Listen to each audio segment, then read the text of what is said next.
Everyone, this is S.J. Thomason with Truth Matters at Christian-Apologist.com. If you've never heard of him, you should look into it. His name is Padre Pio. Padre Pio was a monk who lived in Italy, and he was born May 25th of 1887, and he died in 1968. He knew exactly when he would be dying, unlike all of the rest of us pretty much, because he worked in good communication with Jesus.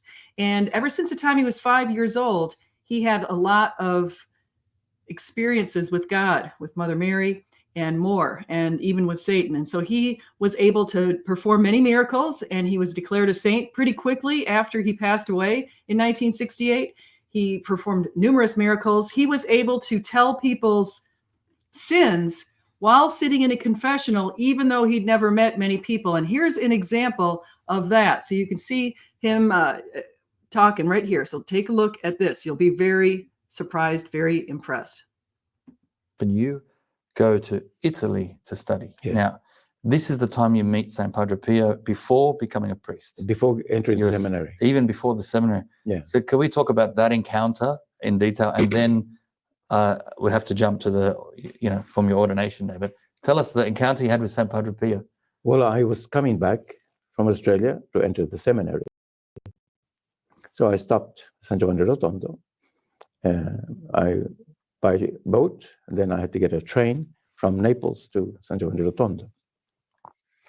So I got there, and I went to the sacristan. I said, is it possible I could go to confession to Padre Pio? Yes, it's possible, he said, but you have to wait 3 weeks. 3 weeks.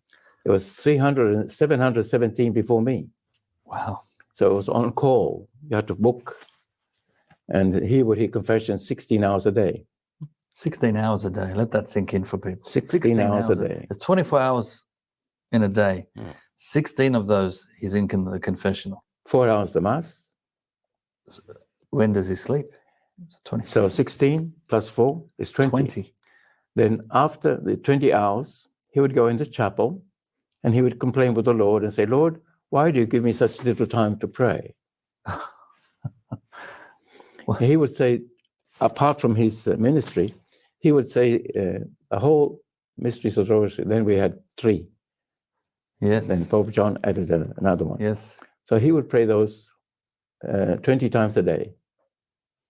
And sometimes people would ask him, Padre Pio, where do you find the time to do all this? He said, don't you know I can do 3 things at the same time?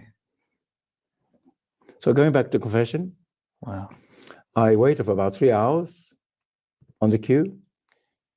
And the sacristan said, if somebody's name is called and they don't turn up, then you can go in. So it happened 3 hours after. Somebody's name was called, didn't turn up, I went in. I hadn't opened my mouth, I hadn't said anything. And he shouts at me, top of his voice, you are here abusively. What are you doing here? My God, I said. I nearly want to walk out. I didn't want to go to confession anymore. Then you're here because you're entering the seminary. You're going to find it very difficult, he said, but you will persevere. Exactly what happened. Wow. He predicted what was going to happen. Yeah. And then he, 3 minutes in and out. Did you actually have a confession? I did. Okay. Yeah. You got obviously. But then wow. he would tell you everything. If you, whatever reason, you will retain telling him your sins, he would tell you the occasion, the place, that action you did. Unbelievable. And you experienced this. Yes. So this is amazing. So you hear these stories, you read about them, but to now meet someone who's experienced that just changes the whole thing. It's amazing. It means, I wonder if it's every single time. Did everyone get person that went to confession who did not reveal everything, he would tell them. Wow. There was this lady who went in once, and she had confessed that she had committed abortion. And she went in and she wanted to confess to Padre Pio, but she had already confessed the abortion.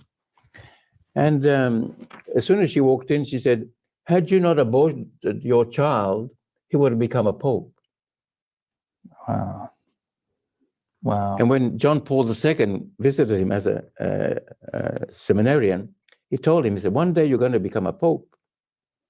Imagine that. So he could tell you the present, the past, the future.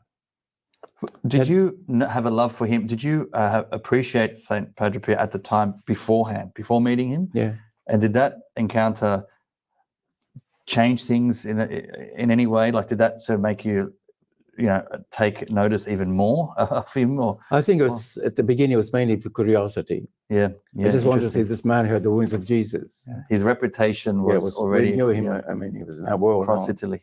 It's known that he would have heard 6 million confessions from people from all over the world. Wow. And just his fame, I just was curious, not for any other reason. But then he was, I had, going back to Italy, I had, on the boat, 29 days, I was giving little instructions to children, catechism. And then at the end, they gave me a Yashida camera, brand new one. So everywhere around San Giovanni Rotondo, you had signs saying, forbidden to take photos in 5 different languages. So I said, well, if anybody makes any observation to me, I'll just say I don't understand those languages. So I had the camera brand new, and we were able to go in the sacristy after the Mass. So when he came out of the lift, I took a photo of him. And with those cameras, you push the handle for the next picture, okay, right? yes. So I did that. And as soon as I took the photo, he pierced me with his eyes, as much to say, can't you read? So I turned the handle, got stuck, wouldn't work. The following day, I take it to the photographer, and he says, you can throw it away because it will never work again. Wow. So I put it in my bag. When I went to Rome, I took it out, went to the photographer, and he checked it, and he said, the camera is working perfectly. Nothing wrong with the camera.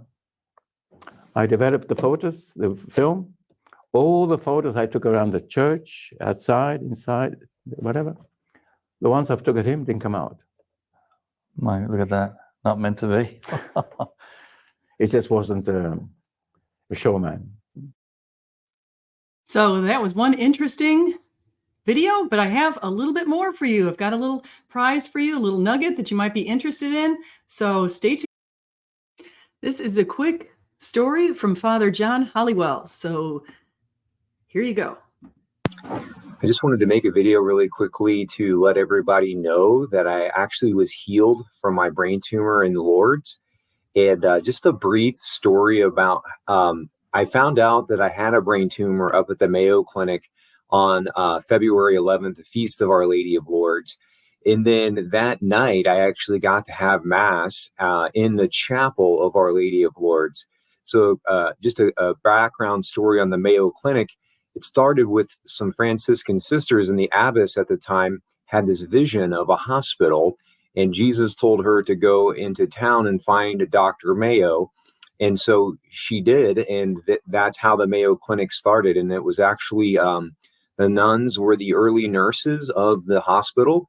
And so the Mayo Clinic is actually connected and is in the same building as the chapel of Our Lady of Lourdes. And so I found out that I had a tumor on the feast day of Our Lady of Lourdes, February 11th, and got to have Mass that night at the Mayo Clinic or the Sisters Chapel, which is Our Lady of Lourdes as well. And so I had a pretty negative MRI about 2.5 months before I left for Lourdes. The MRI showed that it was starting to grow back, and in fact, the MRI that I had also had found a tumor on my pituitary gland as well, and so I was okay if I died. I was willing to make the sacrifice for victims of Catholic clergy abuse.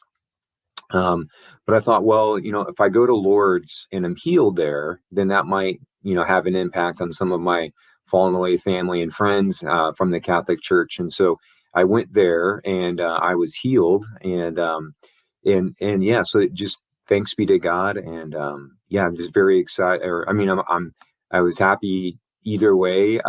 But again, I went to Lourdes and was healed. And so just wanted to send this update out. I'm off social media now, but I still have a YouTube account. And so anyway, thank you for all of the prayers, and know of my prayers for all of you. God bless.